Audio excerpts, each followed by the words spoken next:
जय श्री राधे कृष्णा। ओम कुकरेजा चैनल पर आपका हार्दिक स्वागत है। हरि अनंत हरि कथा अनंता में आज सुनिए कार्तिक मास का चौथा अध्याय। नारद जी ने कहा, सा कहकर भगवान विष्णु मछली का रूप धारण करके आकाश से जल में गिरे।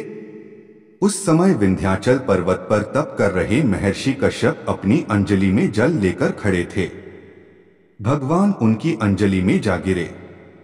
महर्षि कश्यप ने दया करके उसे अपने कमंडल में रख लिया।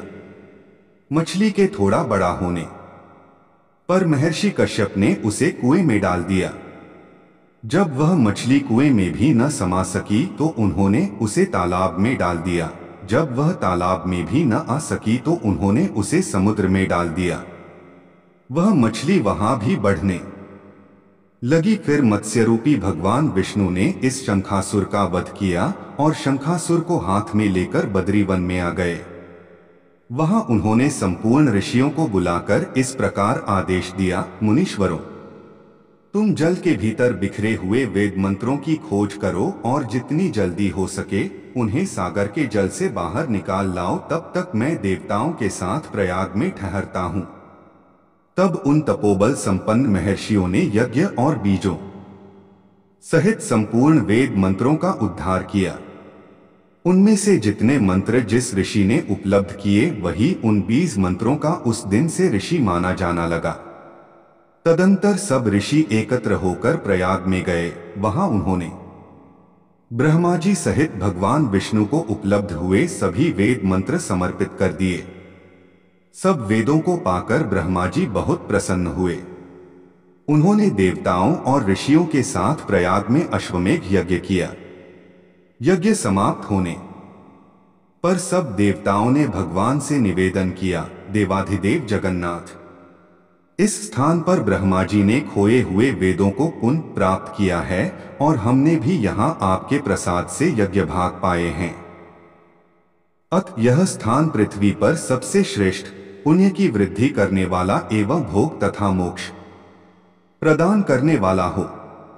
साथ ही यह समय भी महापुण्यमय और ब्रह्मघाती आदि महापापियों की भी शुद्धि करने वाला हो तथा तय स्थान यहाँ दिए हुए दान को अक्षय बना देने वाला भी हो, यह वर दीजिए।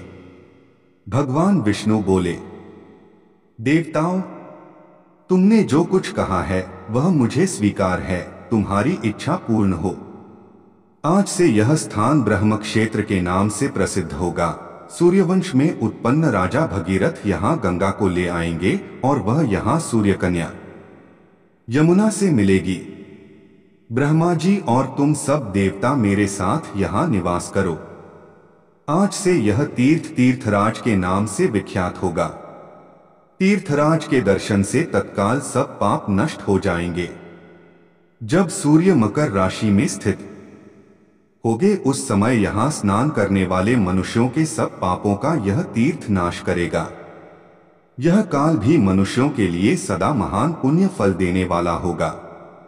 माघ में सूर्य के मकर राशि में स्थित होने पर यहाँ स्नान करने से सालोक्य आदि फल प्राप्त होंगे। देवाधिदेव भगवान विष्णु देवताओं से सा कहकर ब्रह्मा जी के साथ वहीं अंतर्धान हो गए। तत्पश्चात इंद्रादि देवता भी अपने अंश से प्रयाग में रहते हुए वहां से अंतर्धान हो गए।